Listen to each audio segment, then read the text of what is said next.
Excited to welcome Los Angeles Sparks head coach Curt Miller to the basketball podcast. Coach Miller made history on August 6th against the Washington Mystics, winning his 150th WNBA game as a head coach. His latest career milestone places him in elite company. Miller, Dunn, and Chancellor now stand alone as the only head coaches to have won at least 275 collegiate games and 150 WNBA games. Miller is the fifth fastest to 150 WNBA wins. Before coaching the LA Sparks, Miller served as the head coach of the Connecticut Sun, where he was named the WNBA Coach of the Year in 2017 and 2021. Miller led the Sun to two WNBA Finals appearances in 2019 and 2022, and six playoff appearances in 7 seasons. Miller also coached at Bowling Green State University and Indiana University. In his tenure as a college coach, he won over 290 collegiate games. Coach Miller, welcome to the basketball podcast. Great to be here. Coach, you've been busy, just back from an extensive involvement with USA Basketball. And maybe for all the coaches listening, can you talk to us about maybe some of the new learnings that may have been stimulated while being part of this process? Yeah, it's been an unbelievable run with USA Basketball, humbling. 2017, I joined USA Basketball on the National Team Selection Committee, a very exclusive 5-member team that selects the national team for not only the World Cup, but for the Olympics. After on that stint through the 21 Olympics, then joined more of the coaching staff and been very blessed to be a part with USA Basketball since 21, more on the coaching side. Rules around the USA Basketball for the national team is there's always going to be 2 WNBA coaches and then 2 collegiate coaches. So at times with Cheryl Reeve as the head coach and she picks Mike Thibault as her assistant out of the WNBA, you're going to have 2 collegiate coaches join them. So I take on a role of a lead scout. But when the collegiate season is in session and we have stints with USA Basketball, then I'm back on the bench and get to join them. So very blessed to be a part of USA Basketball on the bench during the collegiate tour this year with some exhibition games against Tennessee and Duke. And then most recently, the Olympic qualifying tournament in Belgium. There was 4 separate quads around the world and 12 teams out of the 16 ultimately qualified for the Paris Olympics. Fortunately, we were already automatically qualified because of the World Championship, but just got back from Belgium, went 3-0 over there with Team USA, a nail biter with a tip-in win versus Belgium, but then a big win against Nigeria and Senegal. Just an amazing experience to coach the best of the best on that world stage with the national team. And what I learn is you pick up something every time. Being around a collaborative leader like Cheryl Reeve and be around Mike Thibault, who's been great to me since I entered the WNBA, now starting my 10th year, has been remarkable. And then Tanisha Wright joined us on this tour as our lead scout. Being around WNBA head coaches, being around others, and being in a collaborative environment that Cheryl creates is fantastic. It's like leaving summer camp back in the day when we all started this and talking all night with coaches. That's what USA Basketball tends to be like. We do miss that part of it, that sitting around the table and talking with coaches. And it's really hard to do in season for you. So that's a pretty cool experience, no doubt. And I'm curious, particularly from watching the international teams and that perspective, what stands out from that, from watching and observing those teams that kind of stimulated you? Yeah, with the USA team, it's amazing how unselfish our superstars are. We know what is asked of them on their own individual WNBA teams, but watching them come together and playing for USA on their chest, how selfless they all are, and it's about team and it's about continuing the legacy, the long legacy of success with USA women's basketball. So it's really fun. But we're seeing the game globally really improve.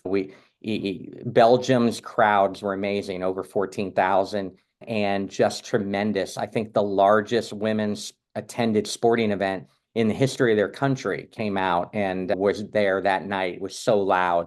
So you just watched the game continue just to get better and better globally. And we know all the great international talent that's already in the USA and in the WNBA. So it's fun to watch. A little scary being a part of this team going to Paris, that it's getting better and better, but it's fun to watch globally women's basketball right now.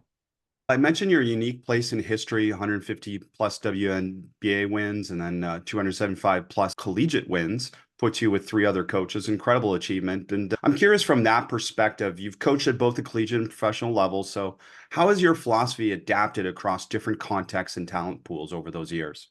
Yeah, I've been very fortunate to make that transition where very few have. I've spent 24 years at the Division I level, the last 13 as a head coach, then transitioned one quick year as an assistant coach in the WNBA before the last 8 years as a head coach and beginning my ninth year here as a head coach at the WNBA level.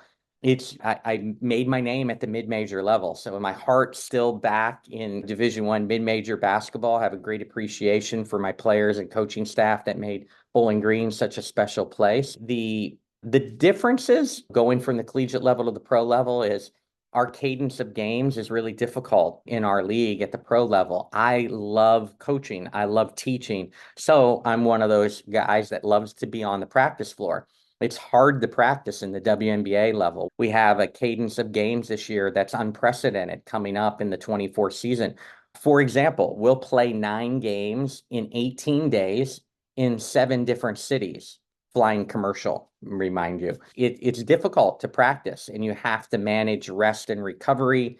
You have to manage truly load management at the pro levels.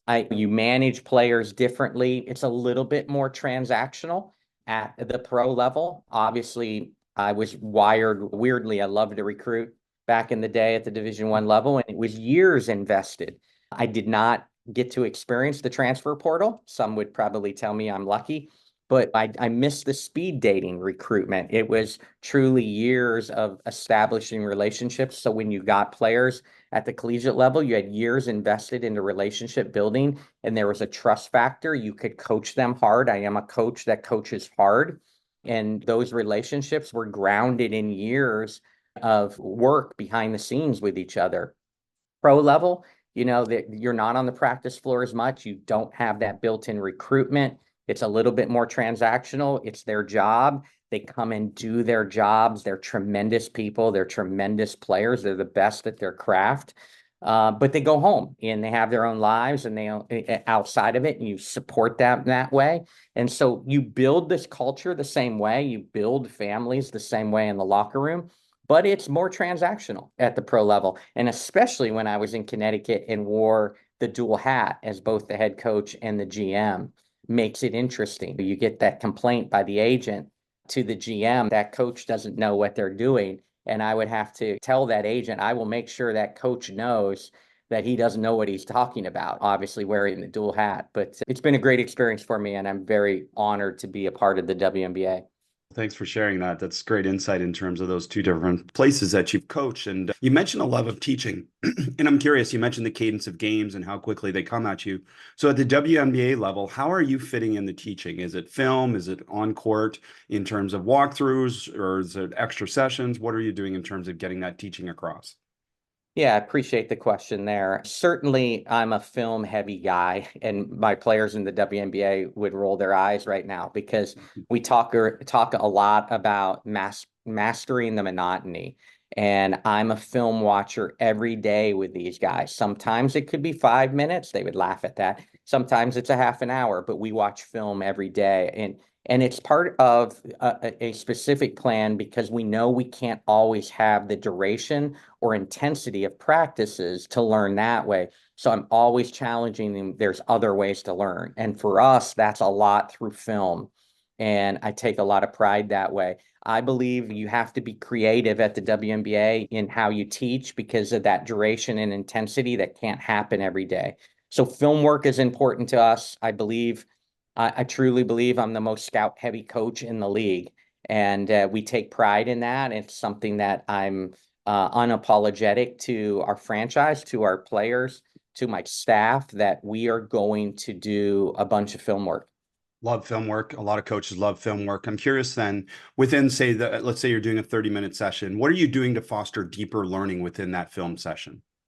Yeah, I'm probably guilty of being a little bit too scout heavy driven on our opponents. I'm really scout heavy. So it's looking at player tendencies, but even more importantly, what are their tendencies? And we watch so much film that at times their tendencies, maybe even that they subconsciously don't even know. What do they like to run? Are they going to run a hammer and a crack back in late game situations? Are they tend to run a flare screen in late game situations? What are their actions? And so we want our players to be as comfortable as possible on the court and not be surprised, but at the same time have the ability to be nimble and adaptive. But we try to make them as comfortable as possible. So percentage wise, we probably are more scout heavy on our opponent than self scout. It's an area where we've really tried to invest more in self scouting than I did at the collegiate level or even early in my pro level. That's my maturation. That's my growth that, okay, it can't always be on our opponents. It's got to be more on ourselves at times. Fascinating. And I know this connects. You were described as having the messy philosophy in terms of trying to take teams and disrupt them. So I'm imagining that is part that connects with your scout heavy philosophy. You're trying to take people away from their best stuff and take the team away from their best stuff. Is that the gist of it? Yeah, especially down the stretch of my Connecticut career, we had outstanding defenders.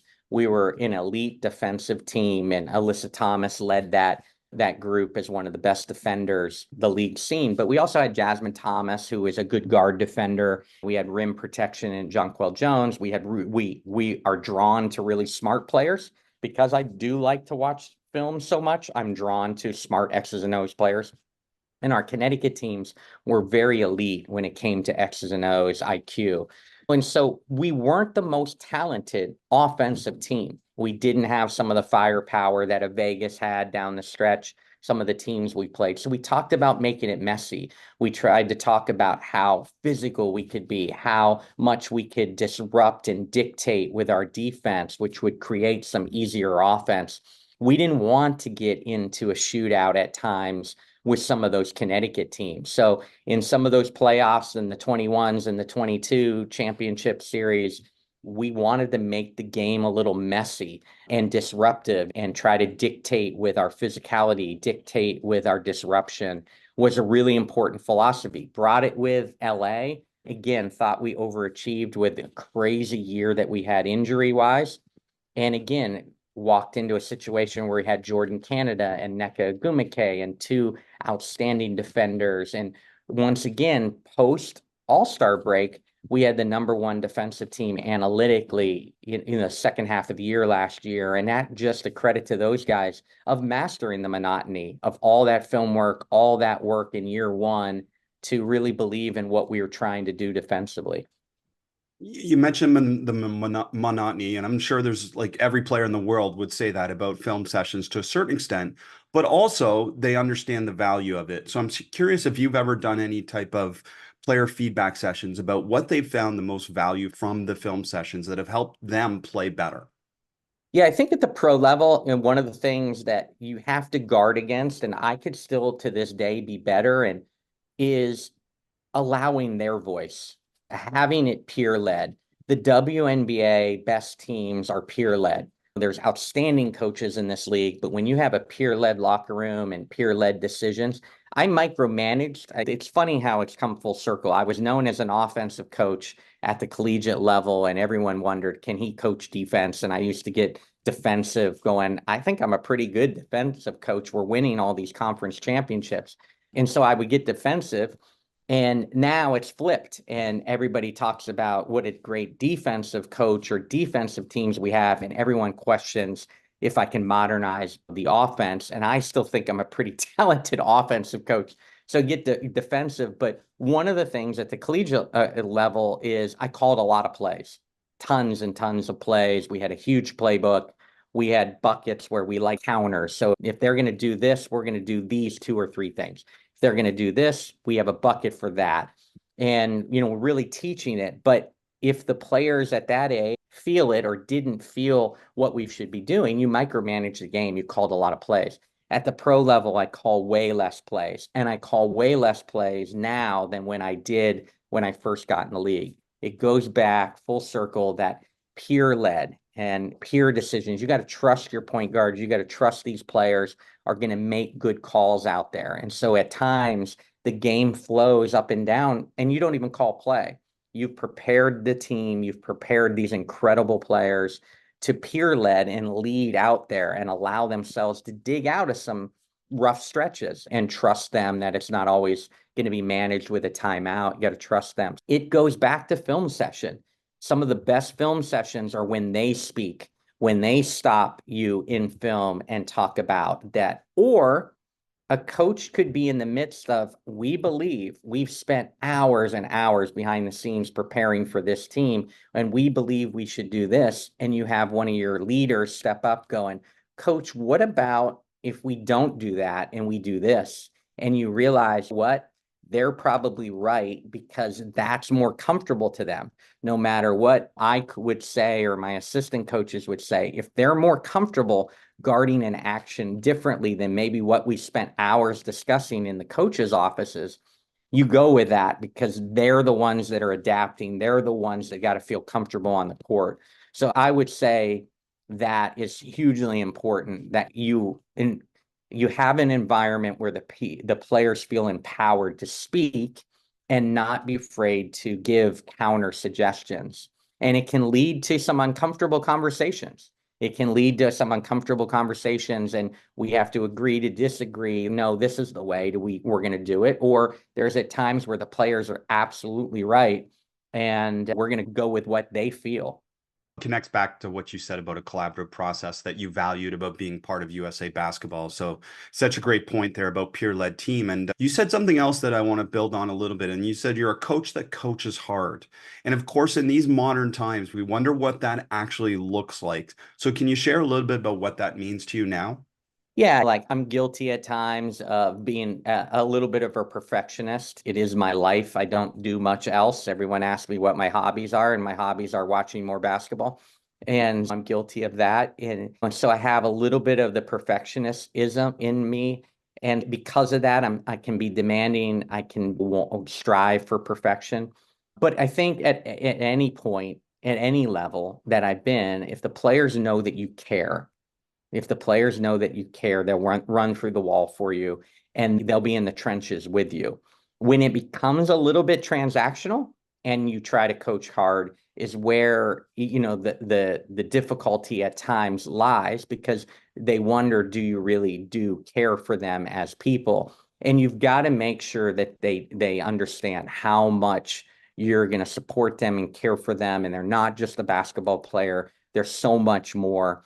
Perfect example in year one was we traded for De'Erica Hamby, who was going through a tough situation and a tough exit from Vegas. And the one thing I wanted her to know is how much I cared for her as a person. It was remarkable that she was back immediately after having a baby and then played in all 40 of our games after just giving birth to her second child. I think she really appreciated going through a tough situation and felt like that I truly had her back and that I really cared for her. And then when she got off to a tough start, despite all those, I could challenge her going, you have to be better around the rim.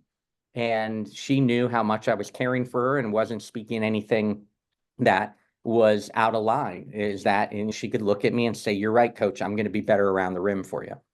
And again, what you're saying is obviously it goes beyond just this Hollywoodization of coaching, which is just we yell at them and we tell them they're wrong and all that. That's not what we're talking about here. We're talking about holding them accountable to the things that you want that will help them succeed. And you already mentioned the transactional nature of your level. So in practice, then, is that manipulating playing time? Is that, again, holding them for extra film sessions? What does it actually look like to be able to hold an elite player accountable?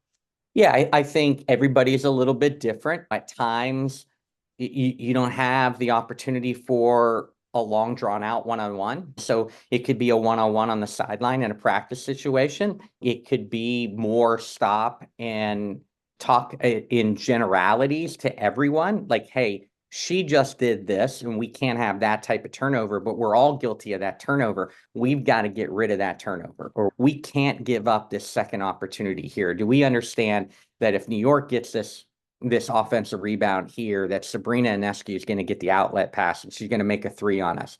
And so, like sometimes it's a group you're talking to as a group, even though maybe someone just missed the box out. And then in the game situation, again, it's, playing time's always something that they desire and want. And that's always an added incentive. At the same time, you're going to allow these pros who are great players to play through some mistakes. And as we always talk with the players, that there's equity in the bank. The players that have played longer for me and have played more years for me have equity in the bank. And those players naturally have a little bit longer rope to play through mistakes. Rookies don't have that as long of rope, and they learn that. And at times it's frustrating because they see some of the veterans get a longer leash, but the rookies will earn that equity, put trust in that bank, and will eventually earn some of those opportunities to play through more mistakes.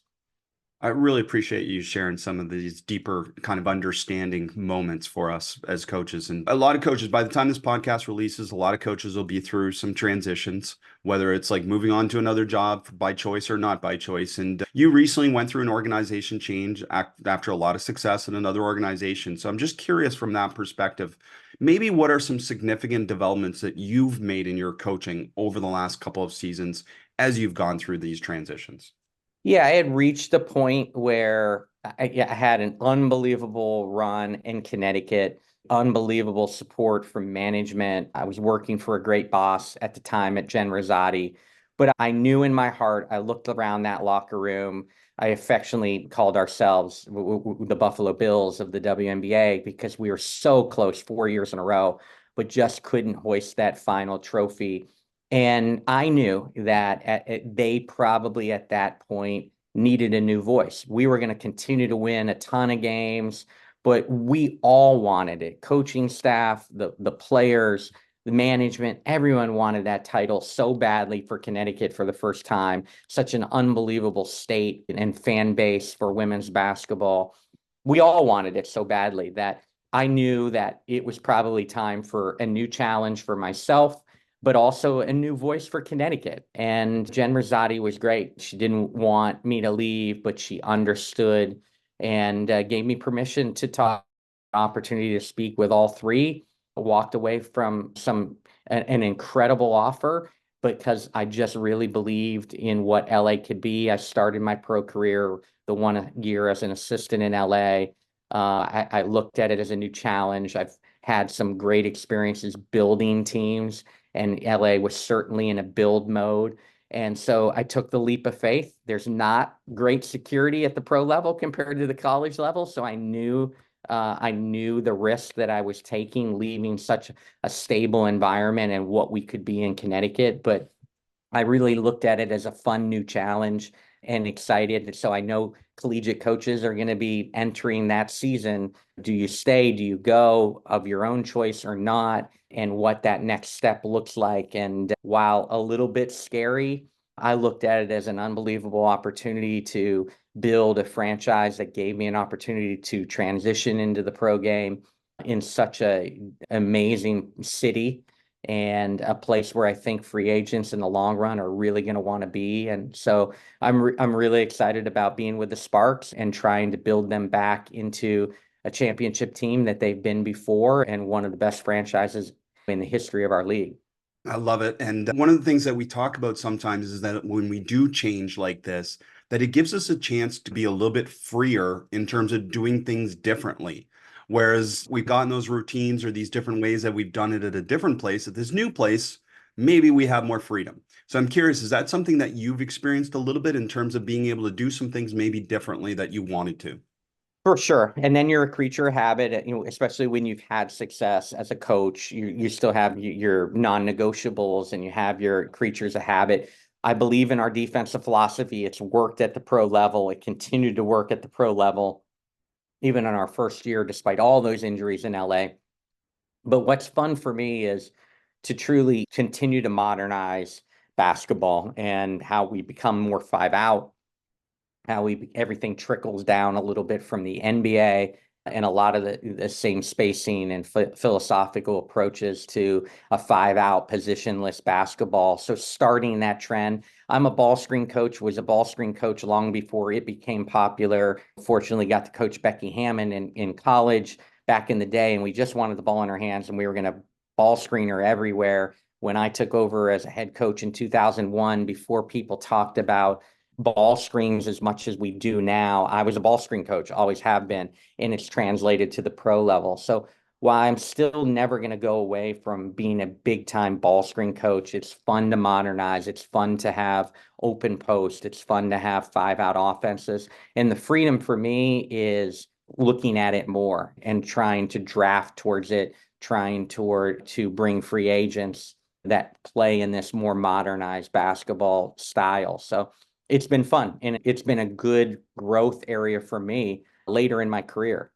You mentioned the injuries. I followed your season a little bit and definitely was aware of that. I'm curious though, beyond that, when evaluating your approach after a season, which you're in this in-between season phases, are there specific metrics or qualitative elements that you look to measure the growth of what you did this past year and what you can do next year?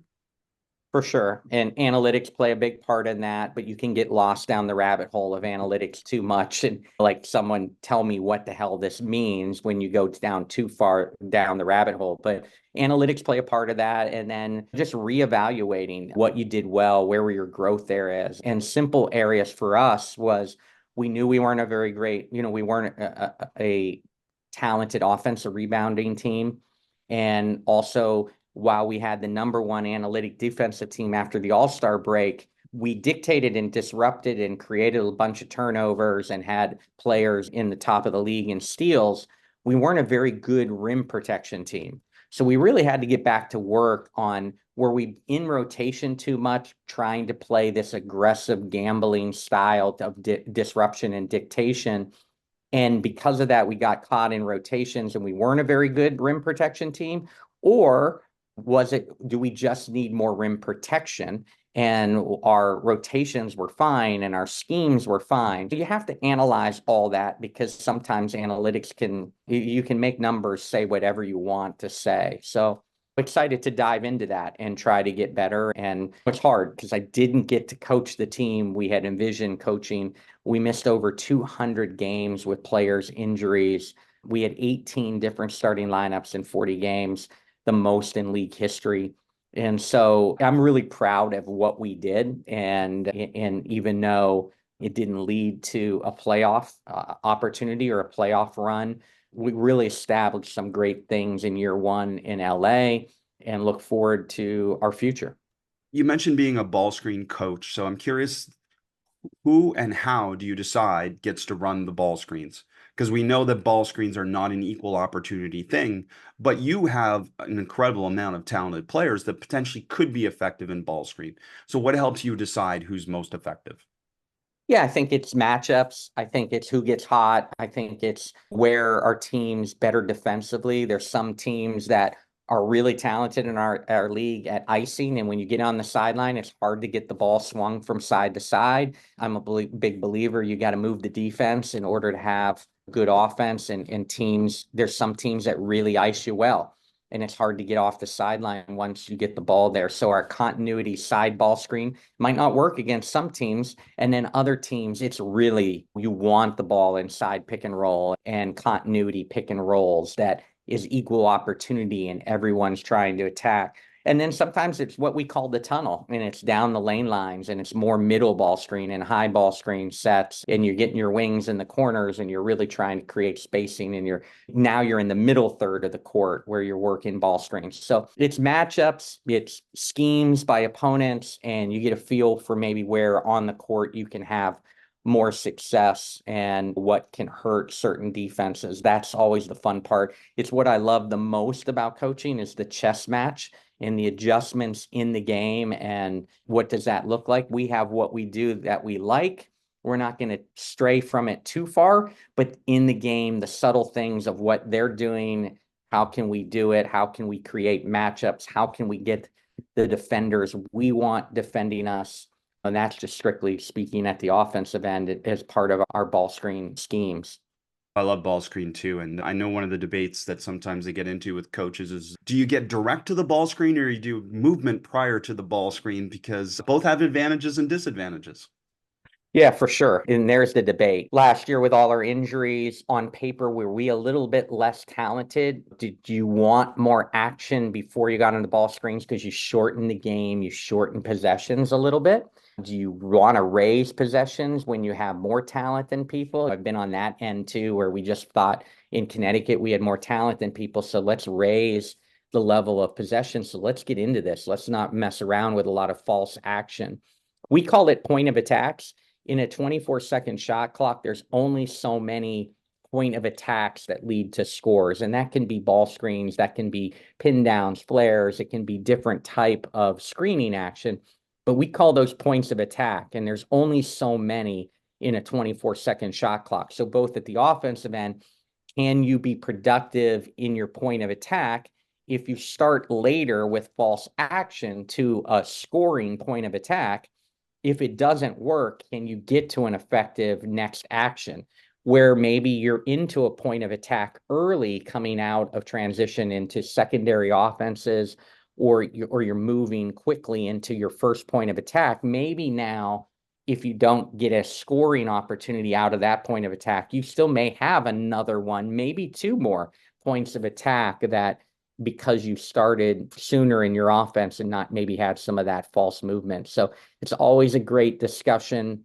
You always beat yourself up when you have a stagnant game and you don't have a lot of good movement and you're wondering, man, I should have had a bunch of more false actions before our scoring action. But, that's the battle internally, that why coaches don't sleep. Absolutely. And you mentioned the ice ball screen. What is one of your favorite coverage solutions versus an ice ball screen? Yeah, certainly we see the most ice in our league, more on the sides of the court, on the outer thirds. We get more ice that way. Certainly, can we engage the big? Is there pocket passes? Can we get the ball out of the ice? When Connecticut with Alyssa Thomas getting the ball out of the ice with a facilitating post player, we just thought good things were going to happen. Do empty corners out and play with an empty corner. Now, how good is the big that you're trying to maybe engage by going and allowing yourself to get iced? Pitch and plays, coach, post players got to change angles. There's a variety of bucket. It's one of our buckets, right? So we're getting iced. Our team knows here's our bucket. Here are the 3 or 4 things that we like to do against icing. This one may work one night, but not, it might be a different one another night. So our team really understands, here's the ice, here's what we like to do, here's our 3 or 4 things. Coach comes there to the timeout. I walk in going, we're being iced. We knew we were going to be iced. They're having some effectiveness. We started with plan A against ice. It's not really working tonight. We still have B, C, and D. Let's look at some of these things against the ice tonight, against their heavy rotation to the nail out of the ice. Let's see how good their nail coverage is. And those are the kind of conversations, high level X's and O's conversations that you can have with the women in this league.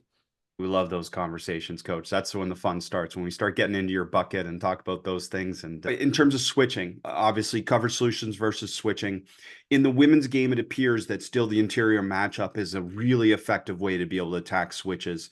Is that a preference for you, or is it to be able to isolate the matchup on the perimeter? Yeah, I think both.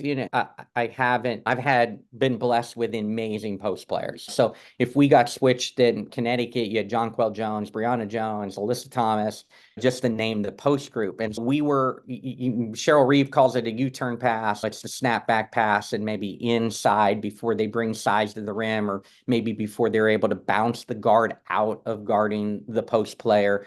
We love to play behind. Some teams play ahead quickly. We play behind and maybe try to get in. Love that. What I think is underutilized in our league, some teams are better than others at it. You see it all the time in the NBA, is boomeranging it. Maybe a guard is quick to give it up against the post player that switched onto them, and you're like, oh, damn, they had a really good advantage. Our league could do a better job of boomeranging it right back to the guard who has the advantage against the post player.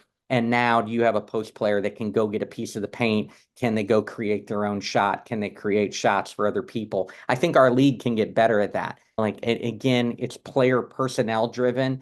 I've been fortunate through the years to have amazing post players, just really best with some of the best post players. JJ's been an MVP. Breonna Jones is arguably one of the top centers in the league. Alyssa Thomas is the best facilitating post player in the league, bar none. That way, Nneka Ogwumike last year. I have De'Erica Hamby and Azare Stevens coming into this year. Hopefully a couple good draft picks. It's team-based. As you can tell, I get excited about talking basketball. Oh man, I'm with you, coach. I love hearing you talk about it, and you're getting into terms and stuff that are helping us understand, which is amazing. And another one I want to ask you, just because you're going down this rabbit hole with me, is the ghost slip set decision and how you communicate that as a teammate, or is there no communication, just a decision and a read by everyone? That seems to be, again, a constant debate amongst coaches to figure out how to be able to communicate that best.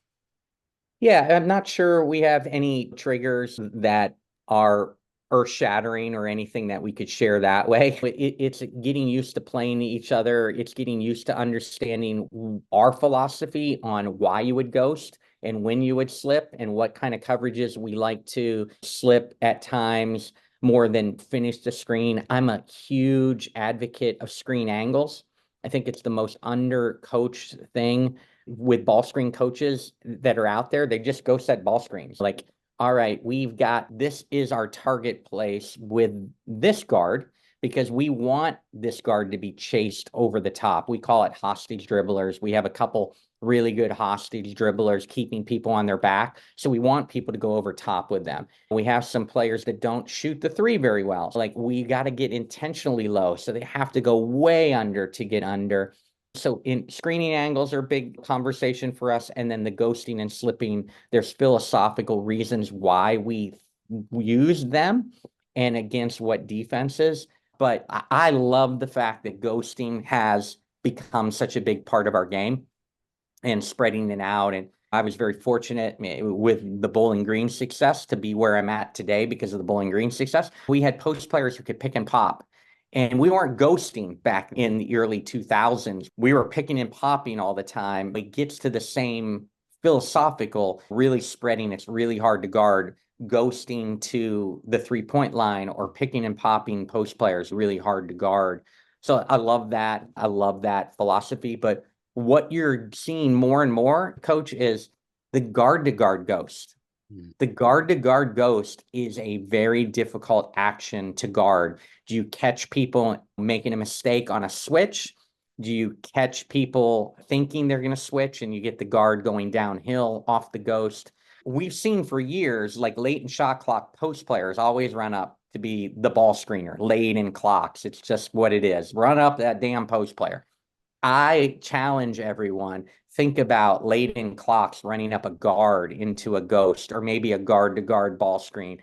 That interaction, that decision making on two guards in that action is very difficult to execute consistently. Well, I love that. And definitely, I think some coaches need some more creativity in those end of clock situations. And you mentioned the point of attack and that guard to guard, creating that great point of attack situation. And you also mentioned boomerangs as being an underutilized thing. I'm curious, from now your international experience, obviously your extensive coaching experience, are there some other things that you find are a little bit underutilized, maybe that you're going to see over the next little while as a trend, do you think? Yeah, I think there's always trends like the Spain screen, the Spain action has really come into our league. You see it in the NBA, but internationally you see it all the time. And so it really trended. I thought it was down. Lots of hammer screens and baseline penetration with some flare screens on the backside. We call it hammers, hammer screens and crack back action along with that same action at the same time. There's lots of actions that trickle from different areas, and sometimes it's the NBA, sometimes it's the international game. I think the interesting thing that I think you're going to see evolve in our league is we're a really heavy nail league at times. And because we have defensive 3 seconds, we overload almost to an extreme towards the basketball and want people to play to a second side. I'm a heavy nail coach. Everyone in the league has to prepare for our heavy nail. And so one of the things that you're starting to see more, instead of always cutting the 45 diagonal against the heavy nail, which is effective cut, I think you're going to start to see when you have two on the weak side and you're running a side ball screen or a ball screen coming towards the middle of the floor and coming towards that heavy nail, I think you're going to see more baseline cuts And now the slot person or the 45 person is going to drift to the corner that has been vacated by a baseline cut. For years now, it's always been the 45 slot cut. I think you're going to see some baseline cutters and let that slot person flare towards the, just fan down towards the corner. Now the person in the nail has a really difficult decision. If they stay heavy nail, their player's no longer in the 45 slot. Their person's now in the corner, and can you get back to it? So just some cutting off the ball. I think you're going to see different trends. I don't think the Spain action is going to go away. I think the zoom action in pro basketball is great. The DHO, a good shooter coming off a pin down into a DHO, is only going to get more creative. How you get into your zooms. Do you have some false action into your zooms? I think the zoom action is just going to continue to be a big part of our game. Yeah, it's a great point about that baseline cut and 45 fill the corner. It just creates such a huge gap potentially for the driver as well. Versus the nail help, are you seeing a lot of stampede type action as well, where they're getting that player a little bit more off the lane line and being able to kick it and drive that kind of 45 gap? Yes. And that stampede action is really difficult if that person up there was a straight line, aggressive attacker. At times, we all could do a better job of putting a good stampede person up there. It's a really tough action to guard. And frankly, in our league, there's teams that do that better than others, but it's a really tough action. Coach, one thing that stood out, and I've listened to you on interviews and stuff, but from this interview, just your humility, and it shows a lifetime in coaching that you've been there. You've talked about so many times that I could do a better job. And just that process that you're a lifelong learner, you want to get better. And I just want to note that because that's just a remarkable part to be able to share yourself authentically with us. So I really do appreciate that. There's thousands of coaches that tactician wise and experience could be in my shoes. I've had a very fortunate career of being at the right place at the right time. I had an athletic department that gave me a chance to become a Division I head coach at 32. I just was at the right place at the right time in a rich history of a Bowling Green program that just needed revitalized and re-energized. What a special place to coach women's basketball in that northwest tip of Ohio. And then I got to live my dream for a few years in my dream job at IU and help create the base that you see now of a top 15 team in the country. And I was just there the other night in front of 17,000 plus people. I just, what a great state to coach in Indiana. Then there's Connecticut, arguably the capital of women's basketball and such an educated fan base. And so I've just been very fortunate, the right place at the right time. I'm humbled because I know there's thousands and thousands of coaches who could be doing what I'm doing. I've been very fortunate in my career. And before I became a head coach, had some great mentors and people that gave me a chance. When I got in, I literally started when I was just turning 22, and I was the youngest Division I assistant in the country. And I was given that chance. And as I tell young coaches all the time, the hardest thing is getting your foot in the door. And once you get that opportunity, grind like crazy, and you will take care of your advancement and opportunities if you just grind and you're humble and you're a servant person to your players and to your coaches. But it's that first opportunity. And I'm very fortunate, had a very early opportunity as an assistant. And again, always indebted to the athletic department at Bowling Green that took a chance on a young, no-name assistant coach and gave me that chance early in my career. Coach Miller, man, this has been awesome. And you're a coach's coach, I can tell. And I live in LA now. I'm going to reach out. I'm going to come to practice. Talk to us a little bit about that process that you're open to people come and watch practice. Yeah, all our practices are always open. We ask for a little bit of heads up and prior connection with us to make sure we're all set. But all our practices are open. Late training camp in April starts. Shortest training camp in the history of the WNBA this year. We got to get going, and it's an Olympic year. But even in season, while sometimes our duration and intensity is short, all our practices are always open and anyone's welcome. And please feel free to reach out and make the request to join us. Well, we appreciate that. And we appreciate you sharing with us. Incredible career. And we look forward to watching you and the LA Sparks this year. Thank you.